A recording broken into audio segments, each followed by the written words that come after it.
নির্বাচন কমিশনের নিযুক্ত রিটার্নিং অফিসার নিরপেক্ষ ভূমিকা পালনের পরিবর্তে একটি নির্দিষ্ট দলের পক্ষে নীরবে সহায়তা করে যাচ্ছে। বারবার নিরপেক্ষ লোকদের প্রিজাইডিং অফিসার সহ নির্বাচনের সকল কর্মকর্তা নিয়োগের দাবি জানানো সত্ত্বেও তিনি সরকারি দলের দ্বারা প্রভাবিত হয়ে প্রিজাইডিং অফিসার সহ সকল নির্বাচন কর্মকর্তা নিয়োগ দান করেছেন।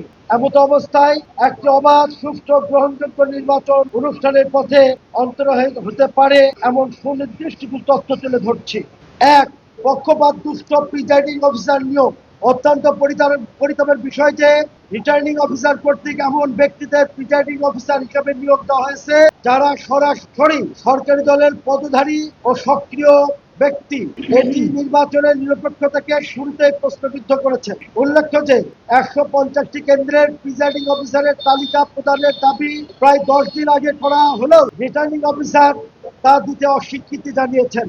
আমরা বিভিন্নভাবে প্রিজাইডিং অফিসারের তথ্য পেয়ে এর মধ্যে 16 জনের বিষয়ে নিশ্চিত হয়ে প্রমাণ সহ রিটার্নিং অফিসারের কাছে অভিযোগ দাখিল করেছি। রিটার্নিং অফিসারের এহেন স্বচ্ছ ও দলীয় পদধারী লোকদের নির্বাচনে নিয়োগদানের জন্য তীব্র নিন্দা এবং সকল প্রিজাইডিং অফিসার সহ নির্বাচনী দায়িত্বে নিয়োজিত এমন দলীয় লোকদের নির্বাচন থেকে বিরত রাখার দাবি জানাচ্ছি।